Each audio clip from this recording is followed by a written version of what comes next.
Oi pessoal, boa tarde. Esse vídeo é sobre as dicas de mães e a gente vai falar sobre desfraude. Bom, desfraude da Maia, o desfraude do xixi foi algo que começou bem tranquilo porque partiu dela. Então acho que essa é a primeira dica para as mães. O desfraude precisa começar pela criança. A gente muitas vezes tenta acelerar o processo porque já fez 3 anos, porque já fez 2 anos, porque as crianças da sala já estão desfraldadas e cada criança tem o seu tempo. A Maia, com 2 anos e 5 meses, tirou a fralda e falou: quero fazer xixi no banheiro. E pra mim foi super tranquilo o desfraude do xixi. Mas e aí o cocô? Na verdade, aí que foi o ponto de desfraude que a gente teve muita dificuldade, porque eu não entendia e eu queria acelerar muito o processo dela. E aí ela, às vezes, por causa disso, ela começou a segurar o xixi na escola, das professoras terem que colocar a fralda, porque não queria fazer o xixi na escola. Então, a gente precisa respeitar muito e ouvir muito as crianças. Eu vou dar algumas sugestões de algumas coisas que me ajudaram, né? Na verdade, eu comprei alguns livros que eu acho que ajudaram um pouco no processo. Eu vou dar dicas de livro, materiais que ajudaram no processo. Mas acho que o principal, que foi quando a Maia conseguiu começar a ir ao banheiro para fazer o cocô, foi quando eu relaxei. Foi uns 4 meses, mais ou menos, ela fazendo xixi, cocô na calcinha. Então, é uma etapa que precisa de paciência, não é fácil, não adianta a gente brigar com eles, porque eles não entendem. Eu acho que ela tinha um pouco de medo de fazer cocô no banheiro. Ela teve uma dorzinha de barriga logo no começo do desfraude, estava na escola, acho que teve dificuldade.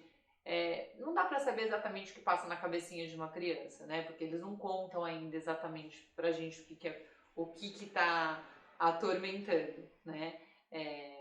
Então a gente, como mãe, tenta ter um lado um pouco psicóloga e tentar adivinhar ali, tentar dar dicas que são boas. Bom, vou pegar alguns livros que auxiliaram pra gente nesse processo, tá bom? Eu acho que eles são bem didáticos. O primeiro, eu vou deixar depois embaixo a descrição certinho do nome do livro, autor, link para compra, para vocês, para ficar mais fácil, tá? O primeiro é um dos que eu mais gosto, que tem dentro da sua fralda. É de um ratinho, ele é bem didático, porque ele mostra os animaizinhos com a fralda, igual o ratinho, então aí ela vai mostrando e as crianças a criança interage com o livro, de olhar o cocôzinho, e no final já o ratinho sem a fralda, tá? Então é um dos que eu mais gosto, a Maia gostava muito, a gente lia milhões de vezes, mesmo ela continuando fazendo cocô na calcinha, porque ela ainda estava no processo, mas acho que isso foi ajudando ela, tá bom? Outro desse pintinho também é bem bonitinho. No começo eu achei que não era um livro que ela ia curtir muito, mas é um livro que ela curte até hoje, já super tranquila em relação ao desfraude. Ela curte o livro do pintinho que faz cocô no banheiro. Então também é didático e vai explicando os bichinhos. Mostra, acho que dentro do universo deles, para eles entenderem que isso é uma coisa tranquila, que não tem problema em relação a ir ao banheiro, tá? E o outro também é um livro que ela curte até hoje, Cadê o Meu Pinico? A historinha da Hortência. Já é um livro que a historinha é mais longa, né? Não é uma historinha tão... As ilustrações já tem bastante ilustração, mas já conta uma historinha maior do que os outros, né? Tem uma didática diferente. Então esses são os 3 livros que eu deixo como sugestão. Uma outra sugestão que eu acho que ajudou muito no processo, a gente entendeu que a Maia tinha um certo receio de sentar no vaso por ser grande. O adaptador do vaso, em um dos banheiros aqui de casa rolou, nos outros não ficava muito firme e eu vi que ela era insegura. Pinico foi uma coisa que pra gente não funcionou, ela colocava todas as bonecas menos ela. Então o que funcionou foi o adaptador. Esse adaptador que ele funciona como se fosse uma escadinha pra criança sentar e... Então, Foi mal. Eu tô aqui te olhando, vou ver se... Bom, esses são os livros que eu deixo como sugestão. Tem outros no mercado, mas esses foram que me ajudaram, tá bom? Uma outra sugestão que para mim me ajudou bastante foi o adaptador do vaso. Esse adaptador, porque vendem alguns adaptadores que são só essa parte aqui, que você encaixa no vaso. Funcionou em um vaso só em casa, porque depende muito de como é o formato do assento. Nos outros ele ficava muito instável. Eu acabei mandando para casa da minha mãe e não deu muito certo aqui. A Maia não se sentia muito firme, tá? Pinico para ela era uma brincadeira. Então ela acabava com todas as bonecas, mas ela mesmo não sentava no pinico. Então esse adaptador, ele é muito bacana porque ele dá autonomia para a criança. Então ela consegue subir como uma escadinha, senta no vaso, consegue descer. Então ajudou bastante ela. Eu também vou deixar um link de inscrição onde vocês conseguem encontrar. Não é difícil de encontrar, não é um material caro. Pra gente, a Maia praticamente usa até hoje, tá? Hoje ela já vai sozinha, sem o adaptador, mas às vezes ela pede e acaba utilizando, tá bom? Outra coisa que eu fiz também, a gente deixou o banheiro dela mais lúdico. Então, ela gosta da Turma do Mickey, eu comprei um tapete do Mickey, eu comprei alguns adesivos para colocar no espelho.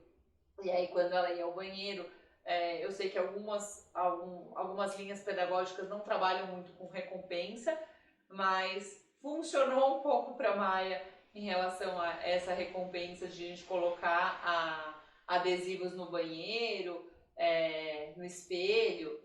E ela gostava e deixou o banheiro um pouco mais lúdico, né?